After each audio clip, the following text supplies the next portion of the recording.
অভিতাজকে phone করে আঙ্কেলের ব্যাপারে সত্যি বলল আবির। সম্পূর্ণ জানতে ভিডিওটিতে একটি লাইক করে দেখতে থাকো। গল্পে শুরুতেই দেখা যায় বারবার করে ঝুমুরকে হিপনোটাইজ করছে এই আঙ্কেল, অর্থাৎ রানা রায়চৌধুরী, আর বলে ঠিক করে বলো তুমি ঝুমুর নাকি তুমি পেখম। বারবার ঝুমুরকে একই প্রশ্ন করায় ঝুমুর তো তার জ্ঞান হারিয়ে ফেলে, অজ্ঞান হয়ে গেছে। আর তার মধ্যে রানা রায়চৌধুরী হাল ছেড়ে দেয়, কারণ ভাবে এরপরে আর জিজ্ঞেস করলে ঝুমুরকে আর খুঁজে পাওয়া যাবে না। অন্যদিকে বাড়ির সবাই তো আবির আর ঝুমুরের জন্য চিন্তা করতে থাকে। অঙ্কিতা তখন বলে আমি একটা কথা কিছুতেই বুঝতে পারছি না যে ঝুমুরকে কেন কেউ টার্গেট করলো, শুধুমাত্র বৌদি ভাইয়ের মতন দেখতে বলে। আর এদিকে ছোটদা ভাই সে তো গেছে, এখনও আসা নামগন্ধ নেই। সিঞ্চিনি তখন বলে আমার না খুব একটা বিষয় ডাউট হচ্ছে। আমরা তো সবাই জানি যে আমাদের বৌদি ভাই আর বেঁচে নেই, কেন জানি না মনে হচ্ছে ছোটদা ভাই হয়তো ঝুমুরকেই বৌদি ভাই সাজিয়ে এই সমস্ত করার প্ল্যান করছে। হতেও তো পারে এমনটা, না মানে আমি বলছি না এমনটাই হয়েছে।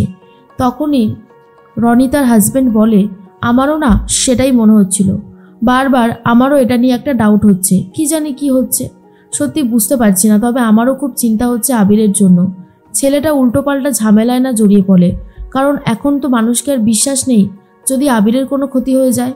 তার মধ্যে স্ত্রী তখন বলে সত্যি আবিরটা যে কি করে না আমি বুঝতে পারছি না। এর মধ্যে অভিতাজ আবারও ডিপার্টমেন্টে ফোন করে আর বলে সারা জায়গায় পুলিশ ফোর্স বাড়িয়ে দিন, প্রত্যেকটা গাড়ি ভালো করে সার্চ করুন, সার্চ না করে ছাড়বেন না, মনে থাকে যেন। এর মধ্যেই স্ত্রী তখন বলে অভিতাজ সব ঠিক থাকবে তো শেষ পর্যন্ত? অভিতাজ বলে আরে বাবা হ্যাঁ ঠিক থাকবে, তুমি এত চিন্তা করো না, আমি তো আছি, ঠিক আমি একটা ব্যবস্থা করব, তুমি দেখো। এর মধ্যে রানা রায়চৌধুরী বলে আবির এখন হন্যে হয়ে ঝুমুরকে খুঁজে বেড়াচ্ছে, কিন্তু ঝুমুর এখন আমার কাছেই থাকবে। যতক্ষণ না ওর মুখ থেকে সত্যিটা বলাতে পারছি ততক্ষণ আমি ওকে ছাড়বো না, কোনোভাবেই না। তবে আজ সন্ধ্যাবেলায় একটা ধামাকা কিছু করতে হবে, সেটা না করা পর্যন্ত আমি ছাড়বো না। এরপরে গুন্ডাগুলোকে ডেকে বলে দেয় কি করতে হবে।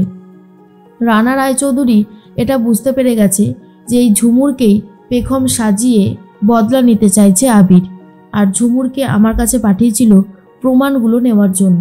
সবটাই বুঝতে পেরে যায় রানা রায়চৌধুরী, আর এটাও বুঝতে পারে যে অভিতাজের আঙ্কেল যে রানা রায়চৌধুরী নয় সেটা যে আবির জেনে গেছে, সেটাও বুঝতে পেরে গেছে রানা রায়চৌধুরী।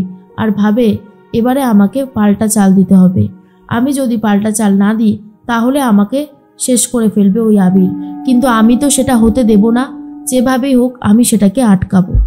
এদিকে স্ত্রী ফোন করেছে আবিরকে আর বলে হ্যাঁ রে আবির, তুই কোথায় রয়েছিস আর তুই কেন এরকম করছিস?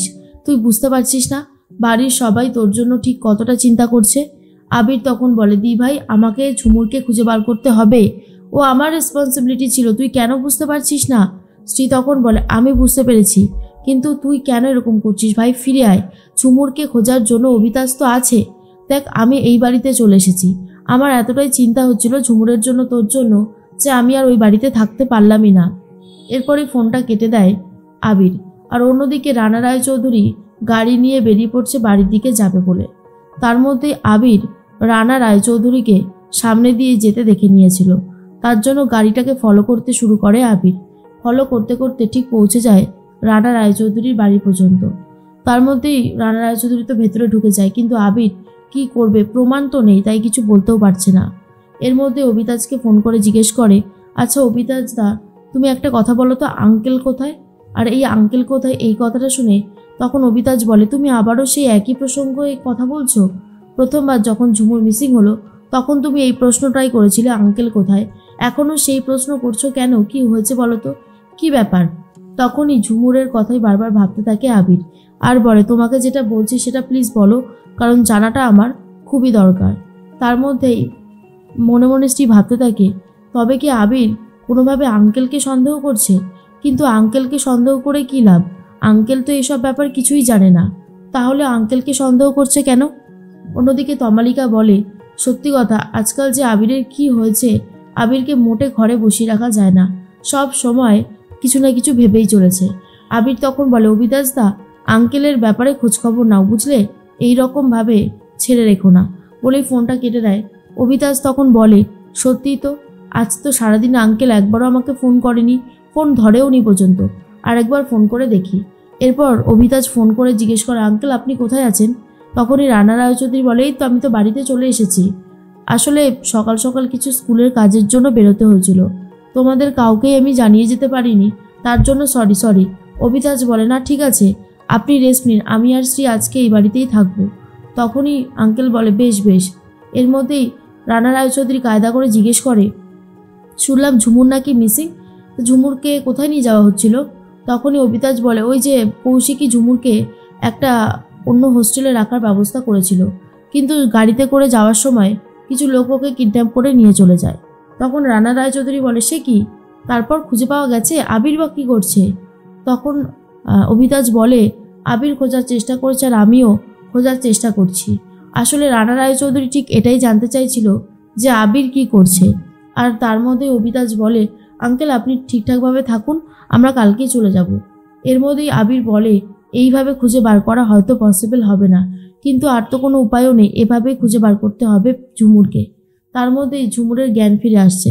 আবারও রানা রায়চৌধুরী হাজির হয়ে গেছে আর বলে, বলো ঝুমুর, বলো, উত্তর দাও, তুমিই পেখম কিনা, উত্তরটা চাই আমার। এরপর ঝুমুর বলে, আমি আর কতবার বলবো, আমি পেখম নই, আমি ঝুমুর।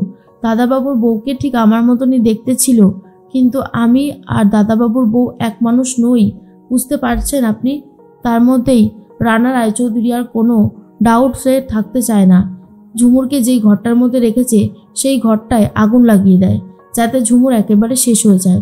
ঝুমুর তো বাঁচার জন্য ছটফট করতে থাকে। আর অন্যদিকে ঠিক সেই মুহূর্তেই চলে এসেছিল আবির। আবির এসে গেটটা খোলার চেষ্টা করছে, কিন্তু কোনোভাবে গেট খুলতে পারছে না, আর তাড়াতাড়ি করে আগুনটাও ছড়িয়ে পড়ছে। আবির কি করে বাঁচাবে সেটাও বুঝতে পারছিল না। বাড়ির সবাই আবিরের জন্য অনেক চিন্তা করতে থাকে। সৌকর্য বলে, ভাইটাকে নিয়ে সত্যি কি করব বুঝতে পারি না, এক সময় এমন ছোটাছুটি করতে শুরু করে। কৌশিকী তখন বলে, অভিতাজদা তুমি আবিরের খোঁজ নাও, আবির কোথায় গেল, কি করছে, আমার ভালো লাগছে না আবিরের জন্য আমার খুবই চিন্তা হচ্ছে, তুমি বুঝতে পারছো অভিতাজদা? অভিতাজ বলে, দেখো কৌশিকী, এইরকম ভাবে যদি তুমি ভেঙে পড়ো তাহলে কিন্তু আর একটা বিপদ ঘটবে, শরীর খারাপ হয়ে যাবে, তুমি শান্ত হও, আবিরকে আমি ঠিকই খুঁজে বার করব। আরও কোথায় বা যাবে, ও আছে, কোথাও একটা আছে। তার মধ্যেই আবির চেষ্টা করছে আর বলে, ঝুমুর আমি তোমার কোনো ক্ষতি হতে দেব না, আমি যেভাবে হোক আসছি, কিন্তু আগুনটা যেভাবে লাগিয়েছে তাড়াতাড়ি করে ছড়িয়ে পড়ছে। আর এদিকে কষ্ট শুরু হয়ে গেছে ঝুমুরের, কারণ চারিদিক কালো ধোঁয়ায় ছেয়ে গেছে। ঝুমুর তখন বলে, দাদাবাবু আসতে হবে না, আপনি এখানে আসলে ফিরে যেতে পারবেন না। কিন্তু আবির খুব ভালো মতন জানতো ঝুমুর তার দায়িত্বে রয়েছে, ঝুমুরের যদি কিছু হয়ে যায় তাহলে আবির আগে ফেঁসে যাবে, আর তাছাড়া সত্যিটাও বার করতে পারবে না। তাই আবির চেষ্টা করে চলেছে যাতে ঝুমুরকে ঠিক রাখা যায়।